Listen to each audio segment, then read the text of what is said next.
Hey, everyone asks me, why is my insurance premium so high, or how can I avoid it going higher? I want to answer this question in this video today, and let me give you a couple quick stats. There's been a 70% increase in homeowners insurance since the beginning of 2020 on average. I'm sure you've seen this in your own homeowners insurance. May not have been that, may have been more, but 70% is the average.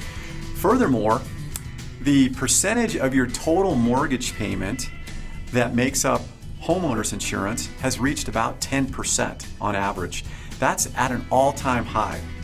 So I want to tell you a little story in context with this. I had a client that reached out to me and has about a $600,000 home, and their insurance premium, which should have been about $3,600 probably, was over $12,000. How did this happen? That's the question I want to answer, and I want to give you some insights on how you can avoid this and keeping those premiums lower and avoiding those big nasty increases in the future, or maybe even having your coverage dropped. So I'm going to focus mainly on roof claims for this video. So first thing that I want you to know is that if you have a roof that you think needs to be replaced, very important to not first call your insurance company, but first call a trusted roofer, okay? If you don't have one, reach out to me. I've got a fantastic company, fantastic guy, and he will take care of you. But first reach out to that trusted roofer and have them come out and take a look at your roof first to say, hey, this looks like it will warrant replacement, and then you can identify, hey, probably was this storm in the last 2 years. They'll have some of those storms that have hit your area, but the look back period is 2 years. So that's the first step. Do not call your insurance company, call that trusted roofer. Second, if you did call your insurance company and you say, hey, I think I might have some damage, that inquiry is going to count just like a claim, okay? Even though you didn't say, hey, have an adjuster come out, you just inquired.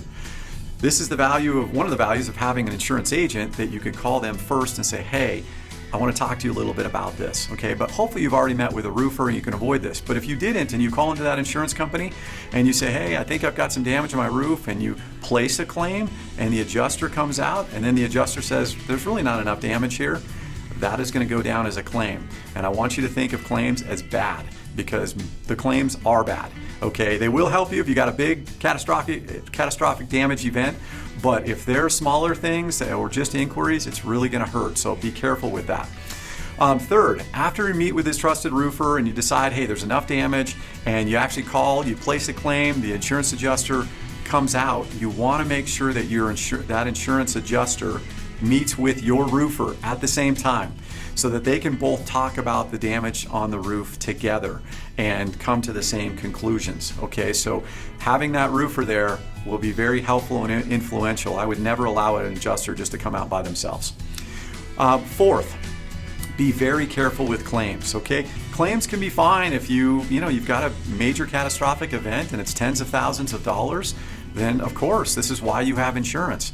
But if you place insurance for smaller things or somewhat inexpensive or maybe even petty things, that is going to hurt your insurance deductible or your premium dramatically, especially if you have more than 2 in the last 3 years or 3 in the last 5 years. I want you to remember those numbers, because if you have multiple in a short period of time, it's going to hurt you. And this is exactly what happened with that client of mine.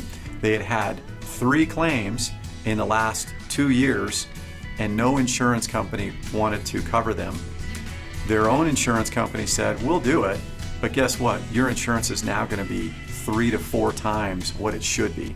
That is a painful, expensive lesson to learn. So hopefully you watching this video have been, educated and know, be careful with those.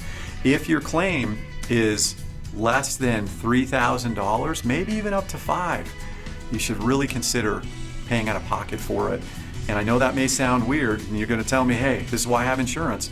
But I'm telling you, if you want to avoid getting dropped or having this nasty increase in insurance premiums like I mentioned to you with this client, that's what you have to do. Lastly, just look at your insurance as, not a home maintenance program, but as catastrophic coverage, okay? If you look at it and say, oh, we got an $800 flood leak, and you place a claim, that is really gonna hurt you. So again, Please be aware of that. Last thing I'll mention here is if your roof is over 21 years old, you may want to just recognize that most insurance companies aren't going to give you guaranteed replacement coverage. They're going to say, hey, you're going to have to split this some percentage. Maybe you're 50%, they're 50%. If it's a $20,000 roof, you're going to be on the hook for about 10 grand. So, devil is in the details on insurance, your insurance policy. Another good reason to consider having an insurance agent, so that you can talk with that agent and say, hey, if I have to have a roofing claim, if hail comes and hits my roof, what does this look like for me right now? That would be a very wise conversation to have. If you need a good roofer, you need a good insurance agent, let me know. I'm always happy to help with this. Hopefully this information has been helpful. Thanks for taking the time to watch this video and have a great day.